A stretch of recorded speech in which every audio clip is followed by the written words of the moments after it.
उम्मीद करूंगा कि आप सब लोग अच्छे होंगे, मस्त होंगे, ज़बरदस्त होंगे। तो प्यारे साथियों, हम यहाँ पे डिस्कस करने जा रहे हैं आज के एक और नए सेशन में। ओके करो, ठीक है। तो जैसा कि आप सबको पता होगा कि हम यहाँ पे आज विसर्ग संधि पढ़ेंगे। कल हमने व्यंजन संधि का अध्ययन किया था और व्यंजन संधि में हमने पूरे जो नियम है वो हमने पढ़ लिए थे। व्यंजन संधि के पूरे नियम हमने पढ़ लिए थे। रिफ्रेश करो उसको, बीच में कर दो। व्यंजन संधि के जो रूल है वो हमने पढ़ लिए थे। तो अब हम आगे जो है वो आज विसर्ग संधि को पढ़ने वाले हैं। तो विसर्ग संधि किसे कहा जाता है और विसर्ग संधि में कौन कौन से नियम आपके लगते हैं, उन तमाम चीज़ों को हम यहाँ पे देखने वाले हैं। तो सभी साथी जो है वो जुड़ जाइएगा एक बार सेशन के साथ में। तो आप सब लोगों को यहाँ पे पता होगा, हम यहाँ पे डिस्कस करेंगे संधि का, यानी तीसरी जो संधि आपकी होती है जो आपकी होगी सर विसर्ग संधि। यहाँ पर आपकी तीसरी जो संधि होगी वो आपकी कौन सी होगी सर? विसर्ग संधि आपकी हो जाएगी। तो विसर्ग संधि का रूल जो है वो आपका क्या होगा उसके बारे में हम बात करेंगे। तो सबसे पहले आपका विसर्ग संधि का नियम ये होता है कि सर प्रथम शब्द के अंत में क्या आएगा और दूसरे शब्द के प्रारंभ में क्या आएगा, इन दोनों चीजों को आपको याद करना है। जैसे कि आपने व्यंजन संधि को पढ़ा था और व्यंजन संधि के पहले शब्द के अंत में क्या आ रहा था और इस संधि के प्रथम शब्द के अंत में क्या आएगा, उन तमाम चीजों को आपने जाना था। तो देखो, यहाँ से सबसे पहले आपको याद करना होगा सर इस संधि की पहचान हम कैसे करेंगे। तो आपको ये ध्यान में रखना होगा कि प्रथम शब्द का जो अंतिम होगा वो क्या होगा और दूसरे शब्द के प्रारंभ में जो है वो आपका क्या होगा। तो सबसे पहले इसी चीज को आप ध्यान में रखेंगे। तो आपको याद करना होगा सर प्रथम शब्द का जो अंतिम जो है उसमें क्या होगा, आपको याद करना होगा। यहाँ से आपको याद ये करना होगा कि प्रथम शब्द का अंतिम जो है वो आपका क्या होगा सर, विसर्ग होगा। यानी कि प्रथम शब्द के अंत में आपका आएगा विसर्ग। प्रथम शब्द के अंत में क्या आएगा साथियों, आपका विसर्ग आएगा। और विसर्ग आने के बाद में आपको यहाँ पे ध्यान में रखना, ठीक है। अब विसर्ग आएगा और विसर्ग के बाद में आप सबको यहाँ पे याद करना होगा कि द्वितीय शब्द के प्रारंभ में क्या आ जाएंगे, आपके 44 जो वर्ण है वो आपके बीच में आ जाते हैं। 44 वर्ण, 44 वर्णों की बात अगर करूं तो आपका स्वर आ जाता है और 44 वर्णों में आपका व्यंजन जो है वो आपका आ जाता है। ये आपको याद करना है। यहाँ पर मैंने कहा सर 44 वर्णों की बात अगर करी जाए तो यहाँ पर आपका स्वर और आपका व्यंजन जो वर्ण है वो आपके बीच में आ जाता है, आपको याद करना है। ठीक है साथियों।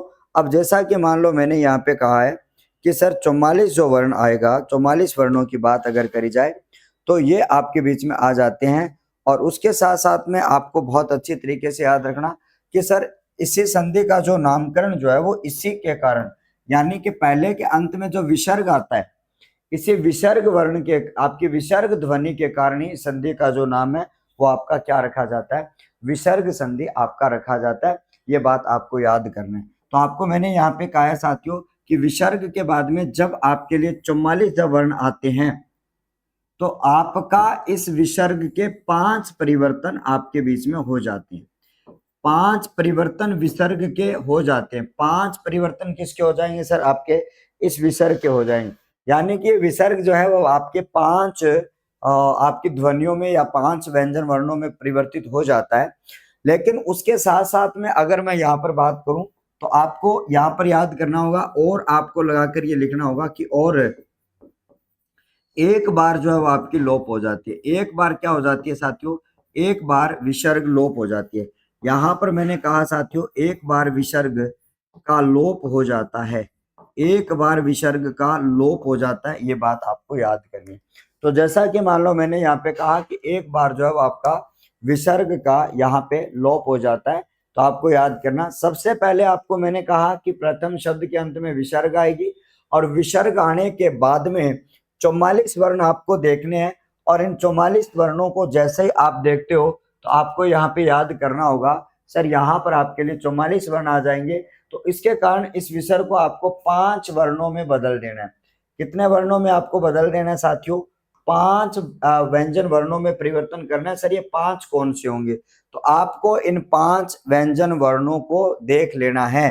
तो आपको यहाँ पे अच्छी तरीके से याद करना होगा सर ये 5 आपके कौन से होते हैं, आपका 1, 2 और 3। ठीक है। उसके बाद में आपका चौथा आपका आ रहा है, चौथे का मतलब आपका ए के बाद में आपका उ आएगा और उसके बाद में आपका पांचवा, यानी कि इन 5 आपके वर्णों में आपका क्या हो जाएगा, परिवर्तन जो है वो आपके बीच में यहाँ पे हो जाता है। अब हम देखेंगे सर, आप कहोगे सर ये 5 परिवर्तन जो है वो आपके कब कब होंगे, तो इसके बारे में भी हम बात करेंगे साथियों। ये 5 परिवर्तन जो है वो आपके लिए कब कब यहाँ पे होने वाले हैं, उनकी भी चर्चा हम करेंगे अच्छे तरीके से। इन 5 परिवर्तनों को हम अलग अलग कलर में देख लेते हैं, क्योंकि अलग अलग कलर से मेरा मतलब ये है कि ये जो है वो आपके अलग अलग रूप से, 3 अलग अलग रूप से आपके क्या होते हैं, परिवर्तित आपके हो जाते हैं।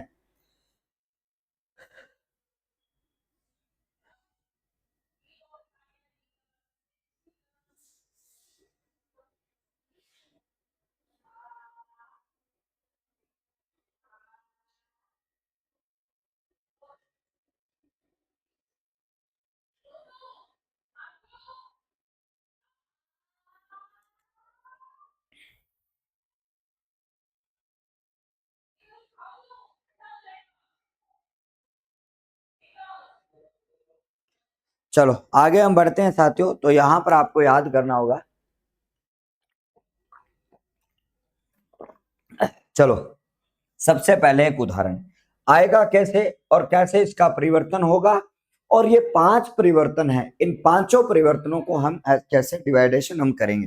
तो सबसे पहले आपके बीच में आता है सर ये वाला उदाहरण। जैसे कि मान लो आपके सामने उदाहरण आ गया, और इस उदाहरण की बात अगर करूं तो आप सब लोगों को यहाँ पे याद करना होगा सर, सबसे पहले आपका उदाहरण आता है प्यारे बच्चों, जैसे कि आपका एक शब्द आया यशः और आपका शरीर आपका यहाँ पे आ जाता है। सबसे पहले आपका यशः आता है और उसके साथ में आपका शरीर आता है। तो आपको एक बात याद करनी है, आपको यहाँ पर एक बात याद करनी है सर। तो आपके लिए यशः आता है और एक आपका शरीर आता है, तो आपको याद करना सर, यहाँ पर विसर्ग के बाद में आपका स दिखाई दे रहा है।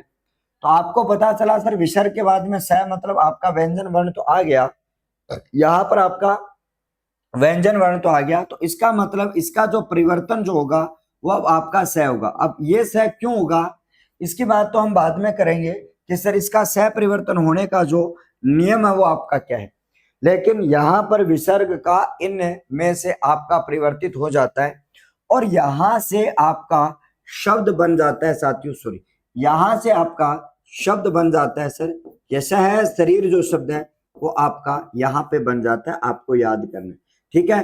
तो यहां से आपको इस शब्द में विसर्ग संधि का रूल आपको लागू करना है। यहाँ पर आपको क्या करना है साथियों, विसर्ग संधि का जो रूल है वो आपको अच्छी तरीके से लागू करना है।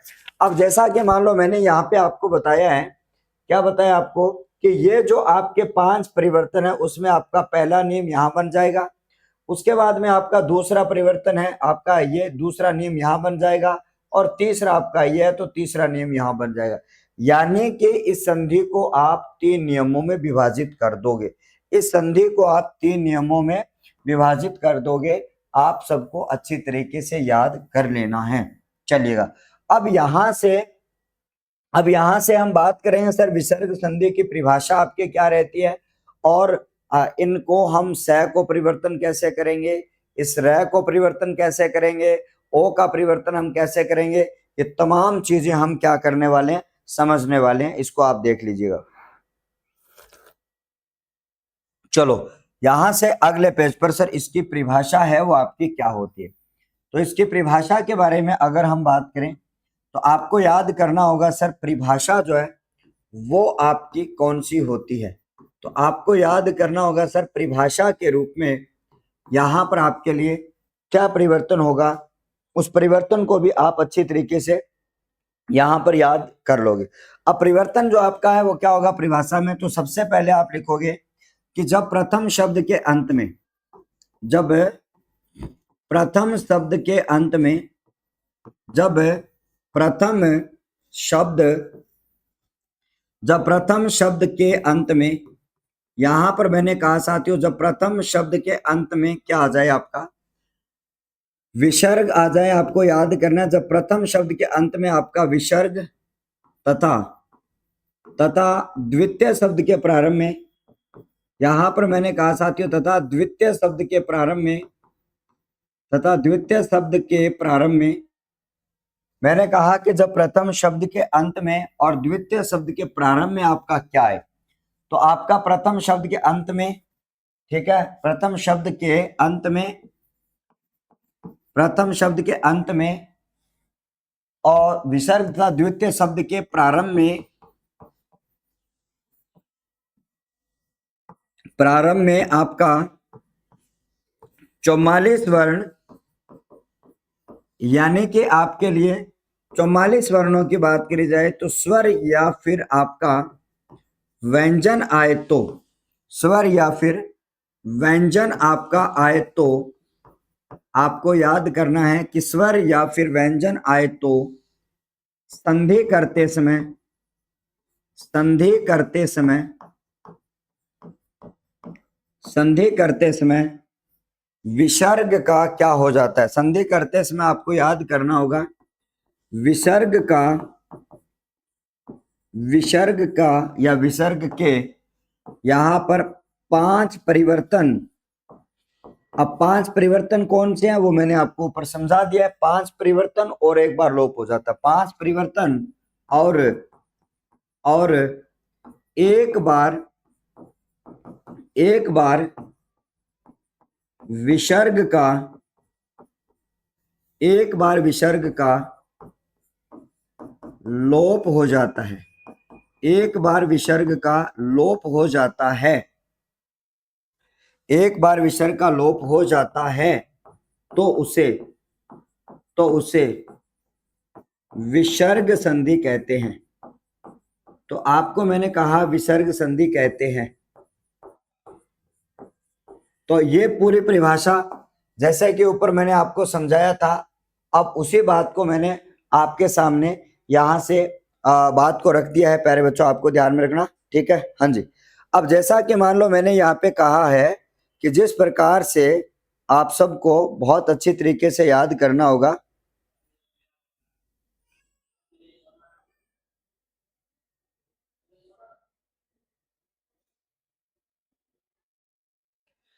चलो, अब जैसा कि मान लो मैंने यहाँ पे कहा, अब उदाहरण तो आपको मैंने बता दिया, अब एक उदाहरण मैं आपको और बता देता हूं। और 5 परिवर्तन, इसके 5 परिवर्तन जो है वो आपके कौन से हैं वो भी मैंने आपको बता दिए हैं। फिर से समझना और फिर अपने क्या करेंगे, पांचों जो परिवर्तन हैं उन पांचों परिवर्तनों को एक एक करके हम देखने वाले हैं, ठीक है। इन पांचों परिवर्तनों को हम एक एक करके क्या करने वाले, देखने वाले अच्छी तरीके से, ठीक है।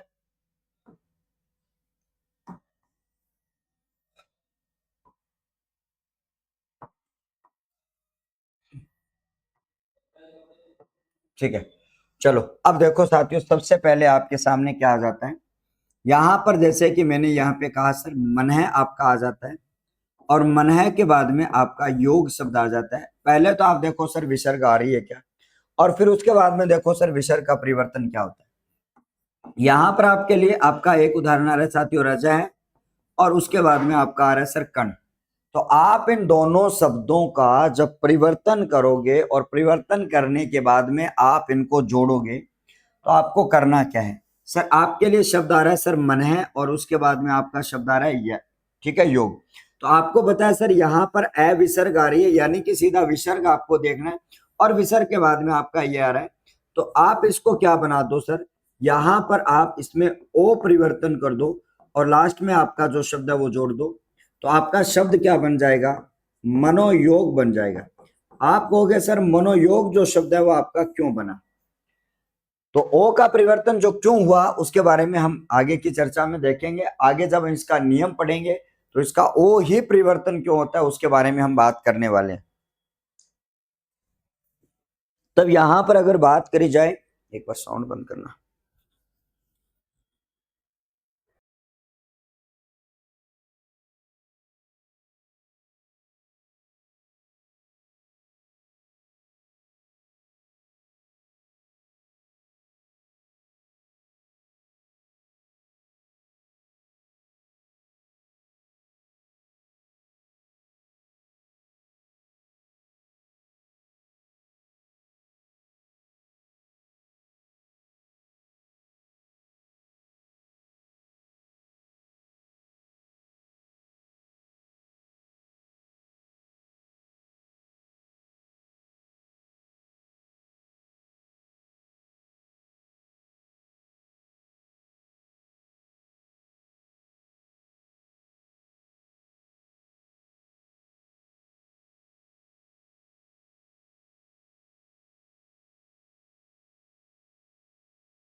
नेक्स्ट अपने बात करेंगे साथियों, अगला जो उदाहरण आपके बीच में आता है और उस उदाहरण के बारे में अगर हम चर्चा करें तो आपका नेक्स्ट उदाहरण आपको यहाँ पे दिखाई दे रहा है और यहाँ से आपको याद करना साथियों, रजा और आपका कण आता है तो आपको याद करना होगा सर।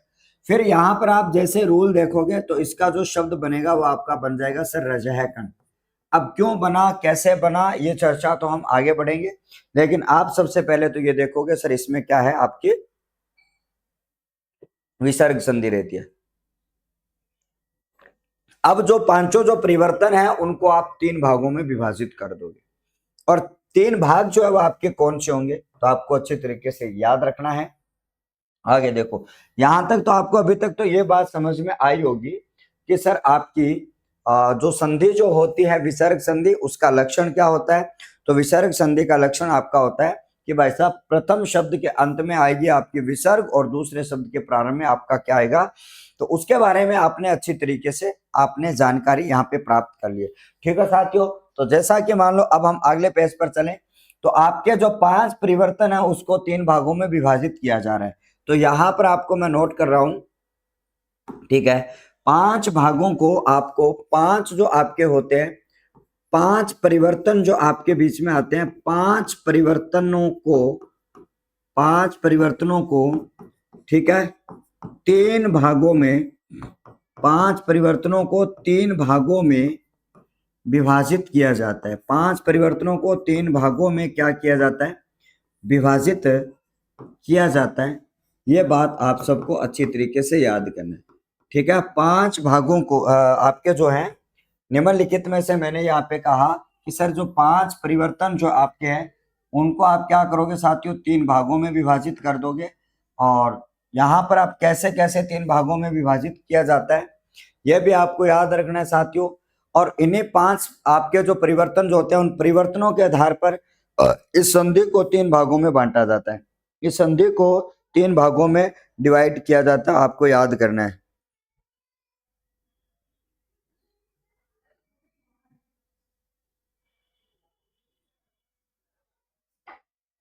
ठीक है, आगे की चर्चा को हम बात करें तो आपको यहाँ पे ध्यान में रखना है साथियों। ठीक है, चलेगा। अब जैसा कि मान लो मैंने यहाँ पे कहा कि सर आपका इस आधार पर इस संधि को तीन भागों में भी बांट दिया जाता है, तो देखो सबसे पहले ध्यान में रखना, अगले जो हेडिंग है वो आपको अच्छी तरीके से याद करना। यहां पर मैंने कहा कि जब आपके लिए यहां से हम कह रहे हैं साथियों परिवर्तन के आधार पर, परिवर्तन या विकार के आधार पर अगर हम बात करें तो आपको याद करना है परिवर्तन, और यहां पर अगर बात करी जाए परिवर्तन या फिर विकार के आधार पर केवल और केवल मैं परिवर्तन और विकार के आधार है उस आधार को मानते हुए इस संधि को तीन भागों में बांट रहा हूं।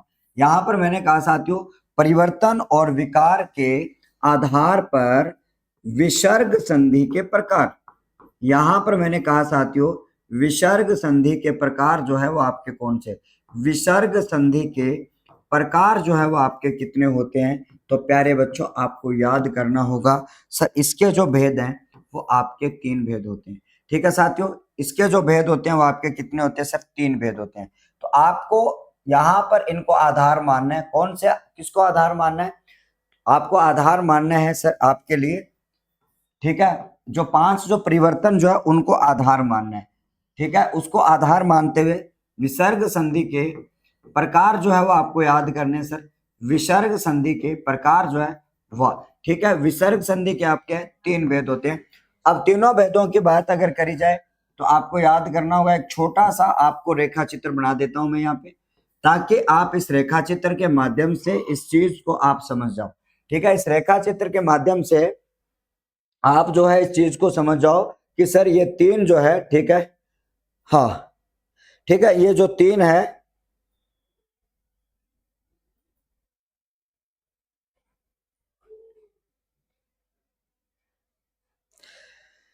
ठीक है। अब जैसा कि मान लो मैंने यहाँ पे कहा कि आपके लिए बहुत अच्छी तरीके से इन तीनों भेदों को समझते हैं अच्छी तरीके से, तो आपको मैंने यहाँ पे कहा कि सर पहला जो भेद आपका आता है सर जिसको हम सत्व विसर्ग संधि कहते हैं, जिसको हम क्या कहते हैं सत्व विसर्ग संधि कहते हैं, आपको याद करना, जिसको हम बोलते हैं सर सत्व विसर्ग संधि। पहला जो भेद होता है जिसका नाम क्या होता है साथियों, सत्व विसर्ग संधि जो है वो आप सबको याद करना है। ठीक है, आप सबको अच्छे तरीके से याद करना होगा। ठीक है, दूसरा जो भेद आपका होता है साथियों, यहां पर मैंने कहा सर उत्वय विसर्ग संधि आपकी आ जाती है। प्यारे बच्चों, आपको याद करना होगा सर, उत्वय विसर्ग संधि आपके बीच में आ जाती है, आपको याद करना होगा। ठीक है, हाँ, अब हम आगे की बात करें तो आपको ध्यान में रखना, यहाँ पर अगली जो संधि है वो आपके लिए कौन सी आ जाती है, उत्वय विसर्ग संधि। तो आपको यहाँ पर याद करना होगा सर, आपका उत्वय विसर्ग संधि जो है वो आपको अच्छे तरीके से याद रखना।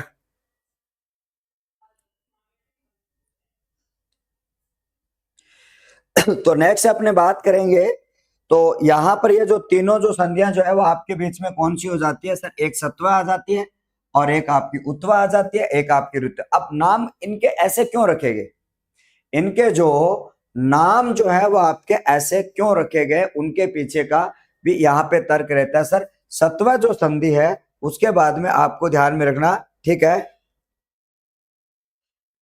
अब यहां पर मैंने कहा साथियों, जब हम यहां पर बात करें तो आपके सामने सत्व जो है, उसके बाद में आपका उत्व जो है, उसके बाद में आपका ऋत्व जो है, उसके बारे में आपको याद करना है।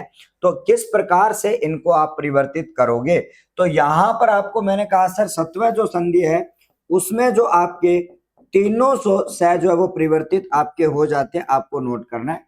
यहां पर उत्व संधि में मूल रूप से उ परिवर्तन होता है, लेकिन रूल में आपका ये आता है सर ए के बाद में जो उ होता है, तो मैं इसको डायरेक्ट ओ में बदल देता हूं, मैं डायरेक्ट जो आम ओ में बदल देता हूं। यहां पर मैंने कहा सर रुत्व में आपका रे परिवर्तन होता है। ये आपके 5 परिवर्तन, इनको आप नोट करो अच्छी तरीके से और इनको देखो कैसे परिवर्तन हुआ। अब सर सह कैसे बनाया आपने, उ कैसे बनाया आपने, ठीक है, इन सब की चर्चा हम करते हैं।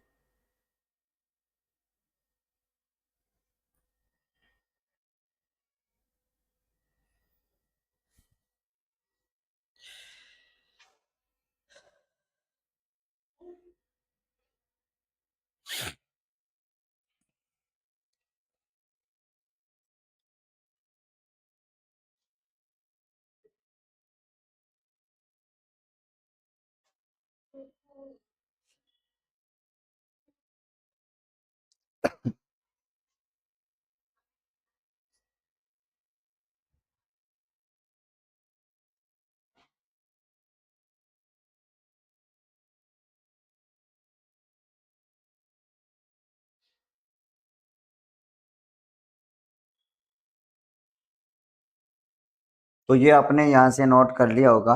अब देखो, आपको मैं कुछ 2 या 3 आपको स्टेप बताता हूँ, उन दोनों तीनों स्टेप के माध्यम में, ठीक है, आपको ध्यान में रखना है। तो अब जैसा कि मान लो मैंने यहाँ पे कहा सर सत्व विसर्ग संधि आपकी तीनों जो सह है वो परिवर्तन हो रहे हैं, और उसके बाद में आपका उत्व संधि में आपका ओ परिवर्तन हो रहा है, और यहाँ पर आपको ध्यान में रखना। ठीक है, अब जैसा कि मान लो मैंने यहाँ पे कहा कि आप सब लोगों के साथ, ठीक है, हाँ जी,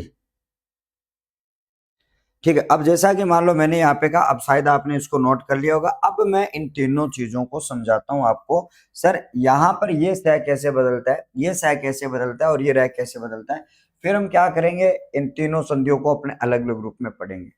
फिर हम इन तीनों संधियों को अलग अलग रूप में पढ़ने वाले हैं। चलो भैया, अब हम आगे बढ़ते हैं। सबसे पहले आपका आता है सर सत्व विसर्ग संधि। यहाँ पर अगर बात करी जाए तो सत्व विसर्ग संधि नहीं, पहले मैं अपने क्या करता हूँ, सिर्फ 5 परिवर्तन है उनका आपको बड़ा बड़ा डिवाइडेशन आपको बता देता हूँ। तो सबसे पहला परिवर्तन, उसके बाद में आपका दूसरा परिवर्तन आपका, और उसके बाद में आपका तीसरा जो परिवर्तन है वो आपका यहाँ पे अच्छी तरीके से हो जाता है, यहाँ से आपका क्लियर। यहाँ पर मैंने कहा कि जब आपके लिए अच्छी तरीके से ये जब आपका आ जाता है, तो मैंने यहाँ पे कहा सर आपका पहला परिवर्तन है, फिर आपका दूसरा परिवर्तन है, और फिर आपका तीसरा परिवर्तन। अब तीनों की बात अगर करी जाए तो आपको याद करना सर, यहाँ पर प्रथम शब्द के अंत में आपका विसर्ग, और इस विसर्ग के बाद में आपका आ जाए सर अघोष वर्ण। याद करना आप, विसर्ग के बाद में आपका आ जाए सर अघोष वर्ण। तो आपको याद करना होगा सर, आप जब विसर्ग के बाद में अघोष वर्ण देखते हो तो आप इसके ऊपर नंबर लगाते हो 1। समझना ध्यान से, जब आप विसर्ग देखते हो और विसर्ग के बाद में, ठीक है,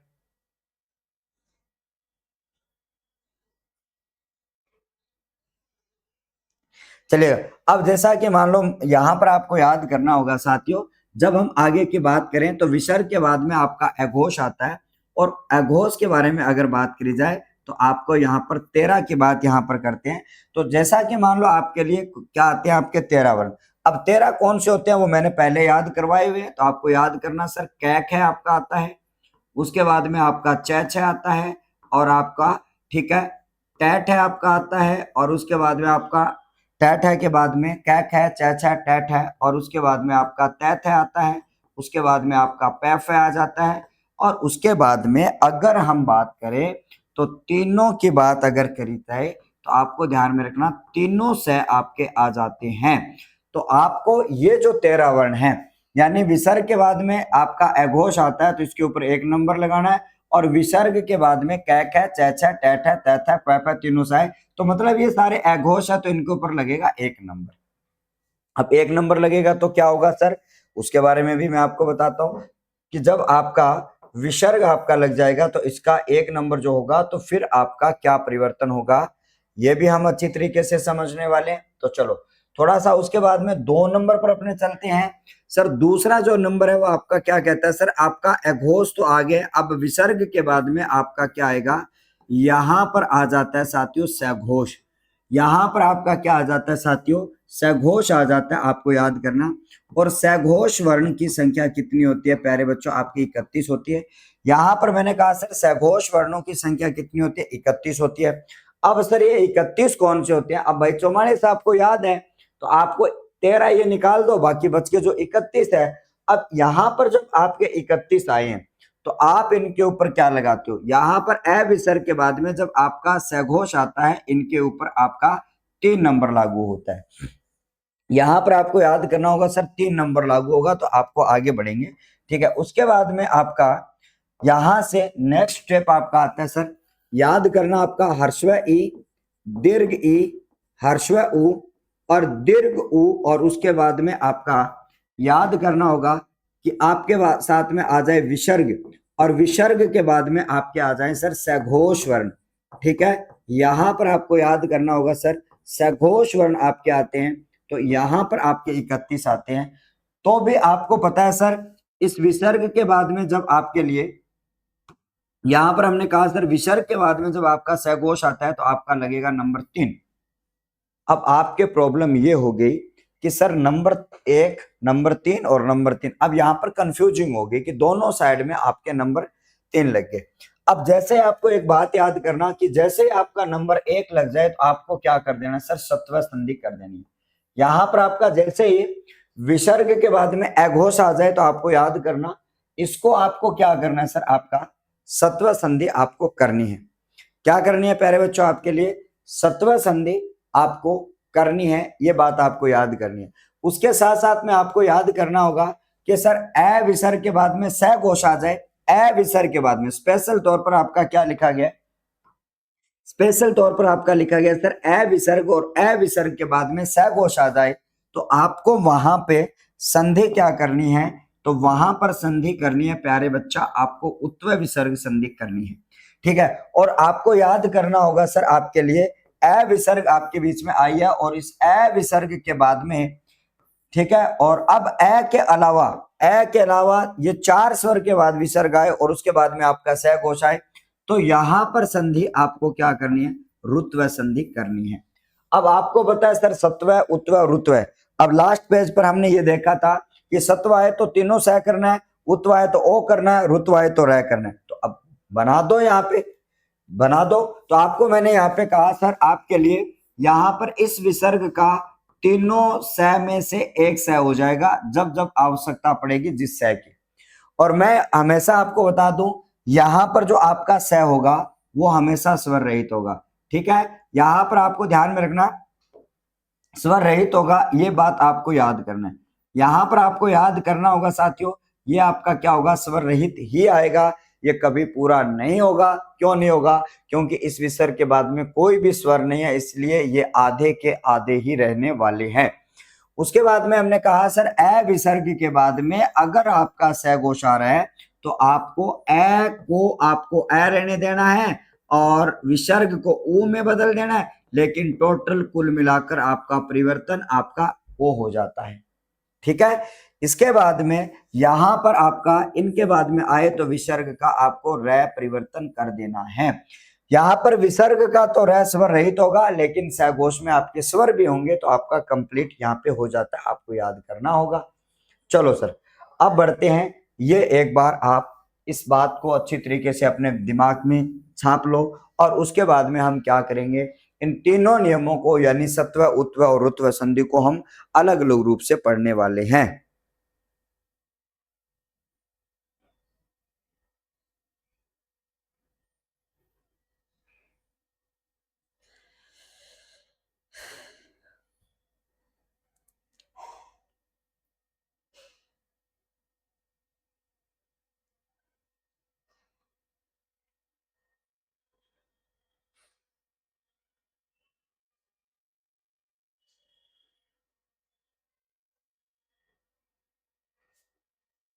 चलो चलो अब हम यहाँ पे अपने बात करते हैं। और ये क्या हुआ?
तो देखिएगा साथियों, हम यहाँ पर बात कर रहे हैं और आपके सामने तीनों नियम आपने समझ लिए होंगे। अब यहाँ पर आपके लिए ये तीनों जो नियम है वो आपके बीच में हमने देख लिया। अब मैं इन तीनों संधियों को एक एक करके आपको बताने वाला हूँ कि सर अब देखो आपने ये कह दिया कि सर विसर्ग का 3 सह करने हैं, लेकिन पहला सह कब करूं, दूसरा कब करूं, तीसरा कब करूं, फिर ए विसर्ग के बाद में आपका ओ कब करना है, कैसे करना है, यहाँ पे रह किसे करना है, क्या करना है। तो सबसे पहले आपके लिए यहाँ पर हम बात करते हैं सत्व विसर्ग संधि के बारे में। यहाँ पर मैंने कहा कि सर सत्व विसर्ग संधि जो है वो आपके बीच में यहाँ पर आपको ध्यान में रखना, सत्व विसर्ग संधियां हैं उसके बारे में आपको ध्यान में रखना कि पहले जो संधि है उसके बारे में अगर बात करी जाए तो आपको मैंने कहा कि सर सत्व विसर्ग संधि, ठीक है, सत्व विसर्ग संधि की बात अगर करूं तो आपको यहाँ पे याद करना होगा सर सत्व विसर्ग संधि आपकी क्या होती है। अब जैसा कि मान लो मैंने कहा कि सर सत्व विसर्ग संधि आपकी यहाँ पर होती क्या है उसके बारे में हम यहाँ पे बात करने वाले हैं कि सत्व विसर्ग संधि आपकी किसे कहा जाता है। अब जैसा कि मैंने कहा सर सत्व संधि मतलब सह परिवर्तन होता है, इस कारण से इस संधि का जो नाम है वो आपका अच्छी तरीके से याद करना है। ठीक है, हाँ जी। अब जैसे कि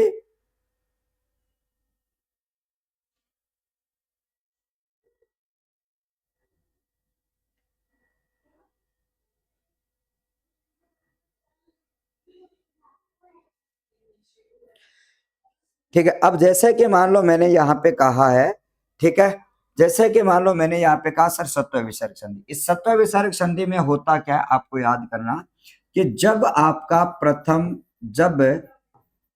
प्रथम शब्द के अंत में, जब प्रथम शब्द के अंत में क्या आ जाए आपको याद करना है कि जब आपका प्रथम शब्द के अंत में आपका यहां पर आपकी क्या आ जाए प्यारे बच्चों, आपकी विसर्ग आ जाए। यानी कि पहला जो शब्द है उसके अंत में आपका क्या आता है सर, विसर्ग आपकी आती है। और पहले शब्द के अंत में आपकी विसर्ग है और इस विसर्ग के बाद में आपको यहाँ पे याद करना तथा, विसर्ग के बाद में आपको याद करना सर तथा, यहां पर आपको याद करना सर द्वितीय शब्द के प्रारंभ में,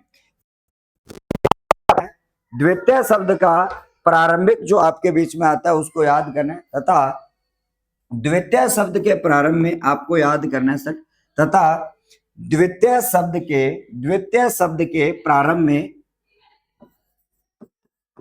द्वितीय शब्द के प्रारंभ में आपको याद करना होगा, जैसे कि मैंने यहाँ पे कहा सर द्वितीय शब्द के प्रारंभ में आपको याद करना होगा सर, द्वितीय शब्द के प्रारंभ में क्या आ जाए सर, अघोष वर्ण आपके आ जाते हैं। क्या आ जाए सर, अघोष वर्ण आ जाए। और कितने अघोष वर्ण, 13 आपके अघोष वर्ण कितने हैं आपके 13 आए। तो आपको संधि करते समय, आए तो संधि करते समय आपको याद करना होगा, आए तो, ठीक है, आए तो संधि करते समय, संधि करते समय आपको याद करना होगा, संधि करते समय क्या हो जाता है आपका विसर्ग के स्थान पर, विसर्ग के स्थान पर आपका क्या हो जाता है आपको याद करना, विसर्ग के स्थान पर आपका, ठीक है, यहां पर आपका तालव्य श, मूर्धन्य स और दंत्य स में परिवर्तन हो जाता है। यहां पर हमने कहा कि सर तालव्य श, मूर्धन्य स और आपका दंत्य जो स है उसमें क्या हो जाता है प्यारे बच्चों, आपका परिवर्तन आपके बीच में हो जाता है। ठीक है, में आपका परिवर्तन आपका हो जाता है। तो यहां पर मैंने कहा सर यहां पर आपके लिए परिवर्तन हो जाता है, आपको ध्यान में रखना। ये आपकी सत्व विसर्ग संधि की पहचान है। यहां पर मैंने कहा कि सत्व विसर्ग संधि की ये पहचान है, ये आप सबको अच्छी तरीके से याद रखनी। अब जैसा कि मान लो मैंने यहाँ पे कहा कि वापस से मैं इस रूल को आपके बीच में डिस्क्राइब करने जा रहा हूं और फिर हम इसको इस तरीके से भी डिस्क्राइब करेंगे कौन से सह का परिवर्तन कैसे होता है, उसकी भी चर्चा मैं आपके साथ में करूंगा। लगातार बने रहिएगा, पढ़ते रहिएगा। यहां पर हमने कहा सर आपका विसर्ग और आपके 13 आ जाए। यहां पर आपको मैंने कहा कि जब आपके बीच में प्रथम शब्द के अंत में क्या आ जाए, आपके विसर्ग आ जाए और उसके बाद में आपका क्या आ जाए सर 13 आ जाए। यहां पर मैंने कहा सर ये पहला जो शब्द है उसके अंत में आपको क्या देखना है, विसर्ग देखनी है। यहां पर आपको क्या देखना है साथियों, यहां पर मैंने कहा साथियों विसर्ग आपको देखनी है और उसके बाद में आपको यहाँ पे याद करना होगा सर, जैसा कि मान लो मैंने यहाँ पे कहा कि जब आपके लिए कै ख आ जाता है उसके बाद में आपका छ आपका आ जाता है, उसके बाद में आपका ट आपका आ जाता है, फिर आपके लिए कै ख छ ट और उसके बाद में आपका थ आ जाता है, फिर आपका फ आ जाता है और फिर यहाँ पर आपके लिए तीनों जो स आपके आ जाते हैं। यानी कि ये 13 जो अघोष आ जाए तो आपको याद करना है 13 अघोष आते हैं तो आपकी कौन सी संधि होगी आपको याद करना होगा। यानी कि विसर्ग जब आपकी आती है तो उसके बाद में ये जब 13 आपके बीच में इनमें से कोई भी आ जाए तो आप इनके ऊपर नंबर लगाओगे 1। और मैंने कहा कि सर जैसे आपका इनके ऊपर नंबर लगता है आपका 1 तो आपको मैंने यहाँ पे कहा साथियों, ठीक है, यहां पर मैंने कहा साथियों आपको यहाँ पे याद करना होगा। जैसे ही आपको याद करना है सर आपके लिए सत्व जो है, सत्व विसर्ग संधि आपको याद करना, आपको सत्व विसर्ग संधि के बारे में सोचना है। और जैसे सत्व के बारे में सोचो आपको तीनों सह के बारे में यहाँ पर आपको याद करना है, तीनों सह का परिवर्तन आपको याद करना है। यानी कि आपको विसर्ग के तीनों सह बदल देने हैं। कैसे बदल देने हैं लो गुरुजी, आपको बता देता हूं कि जब आपके बीच में आपका आया सर नम है और उसके बाद में आपका आया सर ते, नमः आता है और उसके बाद में आता है आपका ते। तो आपको एक काम करना है प्यारे बच्चों आपका, कि सर जैसे कि मैंने कहा कि आपका नमः आता है और इसके साथ में आपको विसर्ग दिख रहा है, और इस विसर्ग के बाद में आपको क्या दिख रहा है? तय दिख रहा है। इस विसर्ग के बाद में आपको क्या दिख रहा है गुरुजी? तय दिख रहा है। और तय दिख रहा है तो आप इसके ऊपर लगाओगे नंबर 1, और जैसे एक नंबर लगाओगे 1 तो यहां पर होगी संधि सत्वय। नंबर जैसे आपका 1 नंबर लग रहा है तो संधि आप क्या करोगे सर? सत्वय संधि आप कर दोगे। सत्वय संधि जैसे ही करोगे तो आप सह कौन सा आएगा? मुझे तो अभी पता है कौन सा आएगा, तो मैं ये सह कर देता हूं और शब्द जो है वो आपका नमस्ते बन जाता है। आपके मन में गुरु जी थे ओ सह क्यों कर दियो, यानी कि आपने इस सह को ऐसा क्यों कर दिया। तो आपको याद करना होगा सर इस सह का भी परिवर्तन जो है वो मैं आपको अच्छी तरीके से सिखाने वाला हूं, आपको याद करना है, ठीक है। हाँ, अब जैसा कि मैंने यहाँ पे कहा, ठीक है, तो इस प्रकार से आपको ये वाला जो परिवर्तन है वो आपको अच्छी तरीके से यहाँ पे कर देना है, ठीक है। हाँ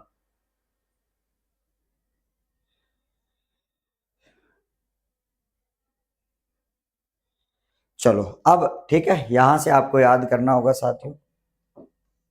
हाँ, यहां से आपको याद करना होगा।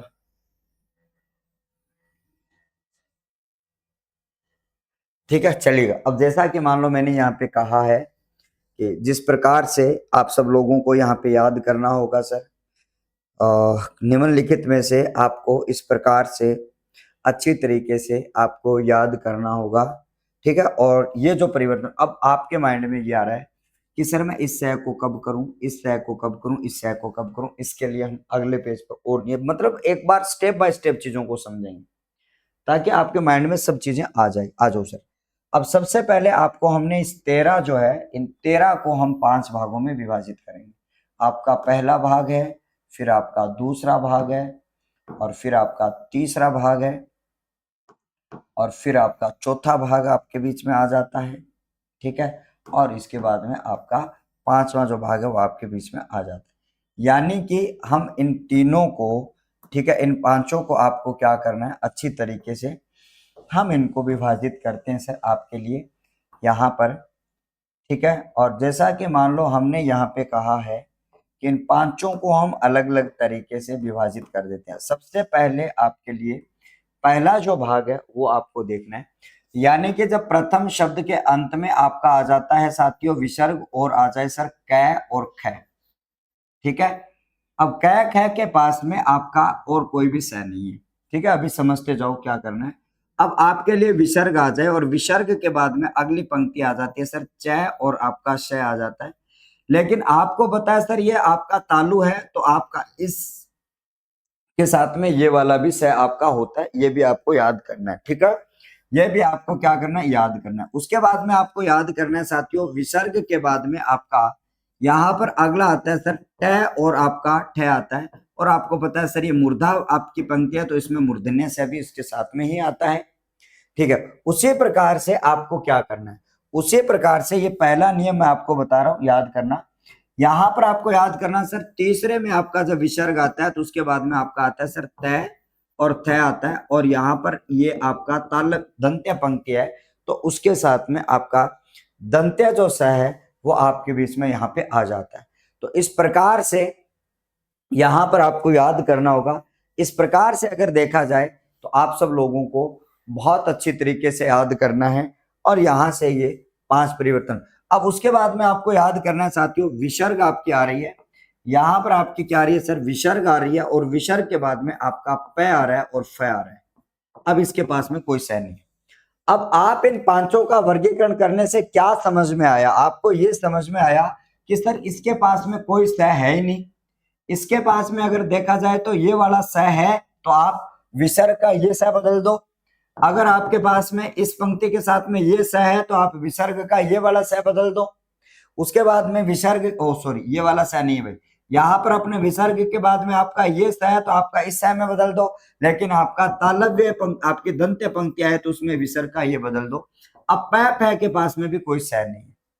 कहने का मतलब मेरा ये हुआ कि सर आपका इसका पहला जो नियम है, इसके 2 नियम है आपको याद करना। इसका पहला जो नियम है वो ये कह रहा है कि सर आपके लिए क्या करना होगा। अगर आपका विसर्ग के बाद में कै ख आए तो पहले नियम में आप विसर्ग का कोई भी परिवर्तन नहीं करोगे, पैफ आए तो कोई भी परिवर्तन नहीं करोगे। लेकिन विसर्ग के बाद में आपका च छ श आए तो विसर्ग को स में बदल दोगे। विसर्ग के बाद में ट और ठ और श आए तो विसर्ग को इस स में बदल दोगे। विसर्ग के बाद में त थ और श आए तो विसर्ग को इस स में बदल दोगे। तो ये आपके सामने हो जाता है इनके परिवर्तन। अब हम बात करते हैं, तो आपको मैंने यहाँ पे कहा कि जब आपके बीच में, जैसा कि मान लो आपका शब्द आता है सर आपका मन है, और उसके साथ में आपका एक शब्द आता है साथियों कामना। अब सबसे पहले इस उदाहरण को देखो, यहां पर आपने उदाहरण को देखा और आपने देखा सर विसर्ग है और विसर्ग के बाद में आपका एक नंबर क्या दिख रहा है, और क्या जैसे दिख रहा है आपका दिमाग में आया यार सत्वय करूं, और सत्वय करूं तो तीनों सह में से कोई एक सह लेके आऊं, तीनों सह में से कोई एक सह लेके आऊं। लेकिन इसके पास में तो इस कै के पास में कोई सह नहीं है, तो मैंने कहा कोई सह नहीं है तो प्लस को हटा दो और जोड़ दो, शब्द बन गया सर मन है कामना। शब्द क्या बन गया सर, मन है कामना बन गया। कुछ समझ में आया आपके? आया। आगे बढ़ते हैं। उसी प्रकार से आपको मैंने कहा आपको याद करना होगा, तो जैसा कि मैंने यहाँ पे कहा सर एक उदाहरण आता है आपका धनु और विसर्ग आपका टंकार जो शब्द है वो आपके बीच में आ जाता है।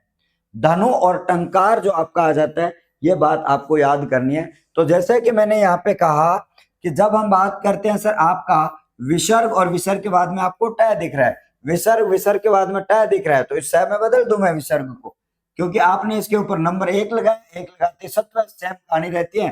तो आपका यहाँ पर ये जो आपका स आता है, इसको मैं यहाँ पर यहाँ से आपका परिवर्तन यहाँ पे कर देता हूं, और आपको मैंने यहाँ पे कहा सर धनुष टंकार जो शब्द है वो आपका बन जाता है। धनुष टंकार जो शब्द है वो आपके बीच में यहां पर आपका बन जाता है, आपको ध्यान में रखना है। तो ये पहला नियम है। तो आपको क्या करना है साथियों, अब हम इसी पहले नियम से जब हम कल की जो कक्षा है उस कक्षा के साथ में जब हम जुड़ेंगे, कल के कक्षा के साथ में जब हम जुड़ेंगे तो अपने इस पहले नियम के साथ में ही जुड़ने वाले हैं, और यहीं से हम चीजों को क्लियर करने वाले हैं। और इसके साथ में इसका दूसरा जो नियम होगा उसको भी हम बहुत शिद्दत के साथ में, बहुत ही तल्लीनता के साथ में पढ़ेंगे। आज हमने जो विसर्ग संधि जो हमने पढ़ी है उसके बहुत सारे जो नियम है मैंने आपको बताए हैं। ठीक है, थोड़ा स्लो जरूर चलते हैं, लेकिन हम एक एक चीज को अच्छी तरीके से क्लियर करने की कोशिश करते हैं। बड़ी संधि आपकी है नहीं, और जैसे कि 2 या 3 क्लास में ये संधि कंप्लीट हो जाएगी, और उसके बाद में फिर हम उपसर्ग की चर्चा हम करेंगे, और संधि के लास्ट में हम संधि के अपवाद भी हम पढ़ने वाले हैं। तो उम्मीद करूंगा कि आप सब लोगों को बहुत अच्छी तरीके से समझ में आ रहा होगा। ऐसी उम्मीद के साथ में आज के सेशन को हम यहीं पे क्लोज करते हैं, विराम देते हैं। नेक्स्ट सेशन में मिलता हूं, तब तक के लिए बहुत बहुत धन्यवाद, नमस्कार, आभार, शुक्रिया।